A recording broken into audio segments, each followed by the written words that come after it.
Sir, सबसे पहले आप अपना और अपने हॉस्पिटल का परिचय क्लियर करके बताएँ कि आपके यहाँ पे कार्यक्रम किया गया, लोगों को जागरूक किया गया, आँखों की बीमारी को लेकर के क्या कुछ कहना चाहेंगे? पहले तो आप सबका स्वागत है यहाँ पे। मेरा नाम डॉक्टर बाबर खान है। मैं आईक्यूआई हॉस्पिटल में क्लिनिकल इंचार्ज हूँ और एनटीआई सेगमेंट सर्विसेज का इंचार्ज हूँ, चीफ सर्जन हूँ यहाँ पे। यहाँ पे हम लोगों के यहाँ सेंटर पे बहुत पुराना सेंटर हम लोगों का है, काफ़ी रेप्यूटेड है शहर के अंदर। दूसरा, कई पेशेंट यहाँ आ चुके हैं, उनका बहुत सक्सेसफुल इलाज हुआ है। हम लोगों के यहाँ लेके चलिए आँखों की बीमारियों की तकरीबन सारी फैसिलिटीज़ हम लोग कैटर करते हैं, चाहे वो पुतली का इलाज हो, बच्चों की आँखों का इलाज हो, मोतियाबिंद का हो, ग्लाकोमा जो संबलवायु होती है उसका हो, रेटिना या पर्दे की बीमारी उसका हो, रिफ्रैक्टिव सर्जरी तो उसका पूरा रहता है। तो और ये बिल्कुल हम लोग के यहाँ जो लेटेस्ट मशीन हैं, जो बिल्कुल आधुनिक तकनीक है उसके साथ हम लोग ऑपरेशन करते हैं। सबसे इम्पोर्टेंट है कि हम लोग पेशेंट के साथ पूरी ट्रांसपेरेंसी मेंटेन रखते हैं। देखिए, हॉस्पिटल आना पेशेंट के लिए अलग होता है, सर्विसेज देना अलग होता है।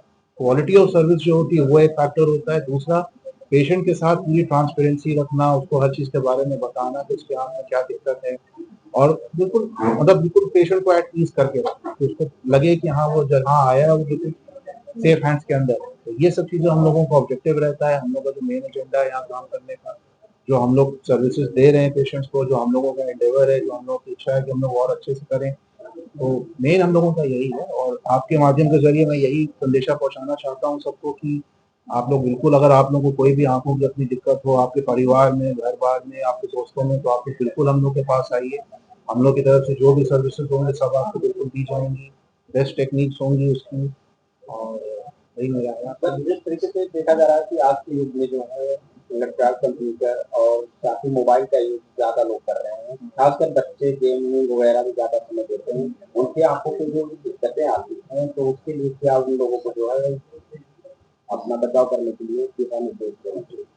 देखिए, आज के ज़माने में एक जो बहुत बड़ा फैक्टर जिसके बारे में हमने अभी भी बात करी थी, वो ये है कि बच्चों में रिफ्रैक्टिव एरर्स बहुत ज़्यादा पाया जा रहा है, जो पहले सालों के मुकाबले इतना नहीं होता था। उसकी एक जो बहुत बड़ी वजह है, वो ये है कि बच्चे अब बाहर ज़्यादा निकलते नहीं हैं, कम बाहर खेलते हैं। पहले ज़माने में आउटडोर एक्टिविटीज़ ज़्यादा थी, बाहर खेलने की वजह से आँखों का डेवलपमेंट उसी हिसाब से होता था। अब इंडोर एक्टिविटीज़ की वजह से सेल फ़ोन है, टैबलेट्स हैं, फ़ोन है, टीवी है, घर के अंदर बच्चे ज़्यादा समय अपना बिता रहे हैं, तो उनकी जो आँखों की ग्रोथ होती है, जो डेवलपमेंट है, वो इफ़ेक्ट होता है।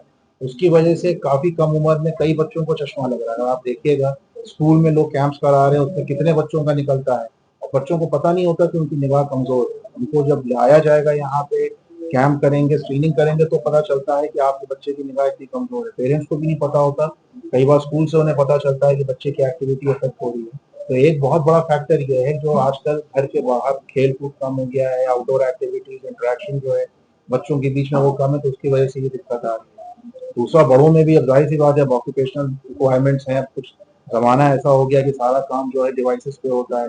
कॉन्स्टेंटली फ़ोन यूज़ करना, टैबलेट, सिस्टम, लैपटॉप, डेस्कटॉप पे रहने से आँखों की मसल्स पे स्ट्रेन पड़ता है।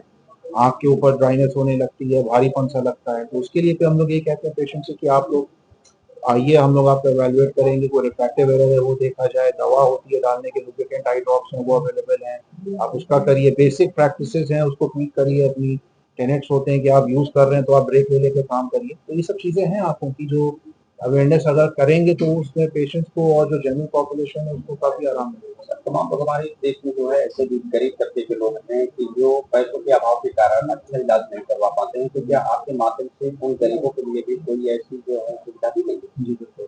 देखिए, ये बहुत बहुत इम्पोर्टेंट पॉइंट आपने उठाया है कि कई लोगों को लगता है कि हॉस्पिटल जाने में काफ़ी खर्चा लग जाएगा हमारा, कई लोग उसकी वजह से झिझक जाते हैं। उनकी बीमारी इतनी हो जाती है कि उनकी आँख की निगाह चली जाती है या बहुत लेट प्रेज़ेंट करते हैं। अच्छी बात ये है कि हम लोग का हॉस्पिटल सारे उससे एम्पैनल्ड हैं। आयुष्मान भारत हम लोग के यहाँ है, सेंट्रल गवर्नमेंट हेल्थ स्कीम है, ईसीएचएस है और भी जो है दीनदयाल उपाध्याय स्कीम का हम लोगों के यहाँ है। प्लस अगर मानिए किसी के पास ये नहीं है तो हम लोग अपनी तरफ से भी उनका ध्यान रखते हैं। ऐसा नहीं कि अगर आप के पास रिसोर्सेज नहीं है या अगर आपके पास पैसे नहीं तो आपका यहाँ इलाज नहीं होगा, ये बिल्कुल नहीं होने वाला। जो भी है बिल्कुल बेफिक्र होके यहाँ आए, जो भी होगा हम लोग की तरफ से रहेगा। सर, हमारे जो दर्शक आपको देख रहे हैं, अगर आपसे संपर्क साधना चाहें, आपके यहाँ तक आना चाहें, तो क्या माध्यम है उनको आने के लिए? देखिए, बिल्कुल हम लोगों की वेबसाइट है, हम लोगों का टोल फ्री नंबर है, हम लोगों के हॉस्पिटल का कंट्रोल नंबर है, आप लोग जाएँ उस पे, टोल फ्री नंबर पे जाके हम लोगों का आप लोग अपॉइंटमेंट ले सकते हैं। हम लोगों के एरिया जो है यहाँ अलीगंज अस्पताल, अलीगंज एरिया में हम लोग का आईक्यू हॉस्पिटल है, लोग अलीगंज आ सकते हैं जो लखनऊ शहर के हैं। जो बाहर के हैं वो लोग ऑनलाइन अपॉइंटमेंट ले सकते हैं, नेट पे अपॉइंटमेंट ले सकते हैं, फोन से अपॉइंटमेंट ले सकते हैं। तो कई हम लोगों ने अपनी तरफ से रखा है कि हम लोगों के पेशेंट आउटरीच एक्टिविटी के थ्रू कॉन्टैक्ट कर सकते हैं और यहाँ बिल्कुल आएंगे।